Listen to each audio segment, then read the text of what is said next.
Hey, this is Allison hanging out in my space to craft. Let's make a card.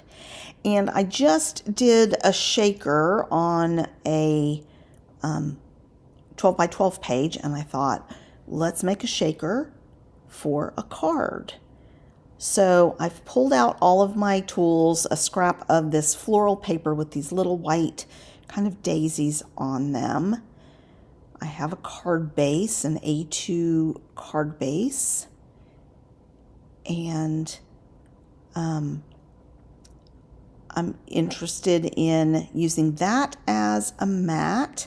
Then I pulled out some different pinks to do, because there's some little tiny pink dots, I think, at the center of the flowers. And I have this teal and pink stamped happy birthday that's been sitting in my pre-stamped little bin of sentiments for a while.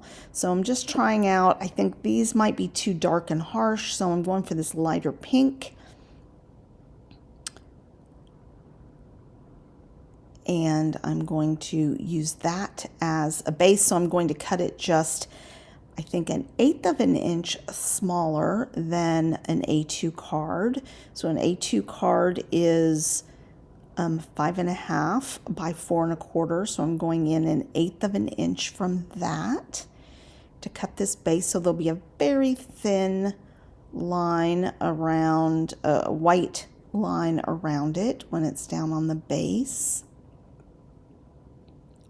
Just double checking my measurements here. And then this one will go, I'm going to bring it in a full 1/4 of an inch so that I get a larger pink border around it. So it'll be 1/8 of an inch border around each side.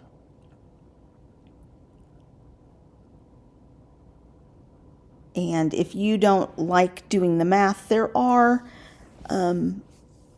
some dies that you can get. In fact, I probably have some nested dies where you can just use a die to cut the right sizes. So my idea here is to make a shaker in a similar shape to the little flowers. And my first attempt goes awry, and I'll explain why. So I cut out 2 pieces of this, one for the base and one for the frame at the top. And then I can't get this circle where I need it on the paper. So I'm wondering if I cut it first, will that work? And no, it's not going to work. So I need to use something different to cut the circle out. Now, had I been thinking, which I wasn't thinking clearly, I could have gone and pulled a circle die and cut a circle die out of the center of this. That would have been easier. I didn't think of it until just now when I'm doing this voiceover. But I do have this circle cutting template by Creative Memories. So I'm laying the flower in the middle, and I'm going to try and mark the center of it. That I do successfully. Lining up the cutting tool in the center, no, I do not do that successfully. So we're going to see what happens here. I have to go off and find my cutting tool.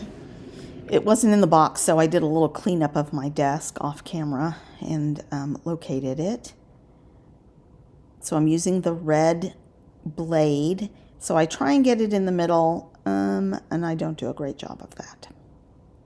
So it would have been a lot easier for me to just take a circle die, tape it where I wanted it, and take care of it that way. So that's not going to work.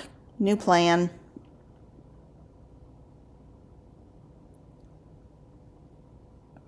And I'm going to cut the circle first.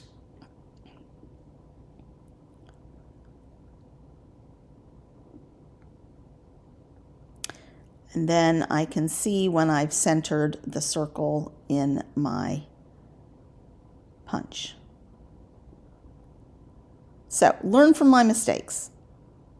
I say this is out of this world scrapbooking, and it's really not. It is totally real world scrapbooking and me making mistakes. So I would have preferred to use the little bit bigger hole, but it's okay. So I try this acetate with the punch to see if it's going to be big enough to cover the hole. It is not. So I'm just going to hand cut a square that is big enough and then trim it out so it doesn't stick out. So when making a shaker box, the first step is get your base, get your frame top, glue your acetate to your frame top, and make sure that you don't put so much glue that it oozes out, because it will smudge on the acetate.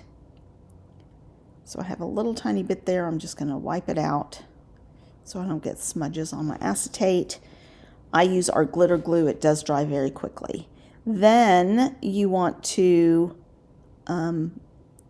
put dimensional adhesive or foam tape around it. I have this. It's I think it's 2mm foam tape.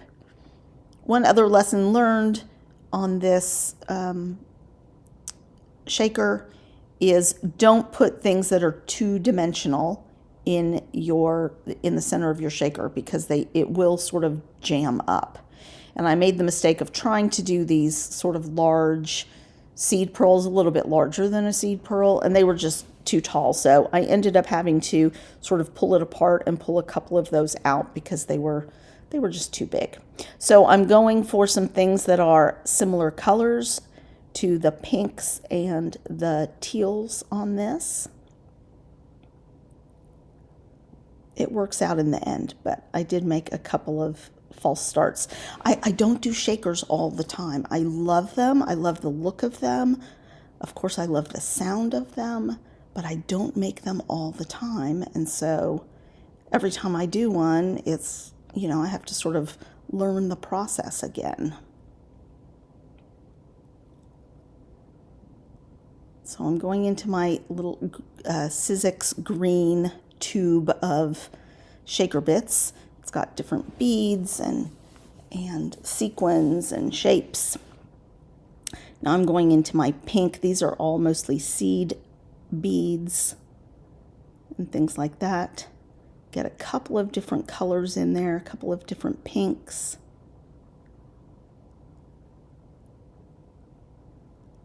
And then the big ones are where I made the mistake. Let's just say that. So it doesn't seem like a lot. The other mistake I made when I went to stick this down, and I don't know if you'll see it in the video, but I didn't make sure that all the edges were really well stuck down before I picked it up and moved the sequins out of the center.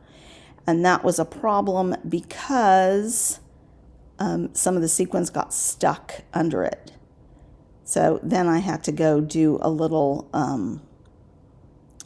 emergency surgery to pull some of those bits out from the edge. So now we're going to assemble the card. Put the pink down first. Make sure it's nice and centered where I want it. So you can see that very thin white line. I really like that, especially if you've got white on the papers. And then a little bit larger. And then we're going to offset these. And so I'm going to put dimensional adhesive on part of the sentiment and then let it rest on top of the other of the shaker card, which is about the same height.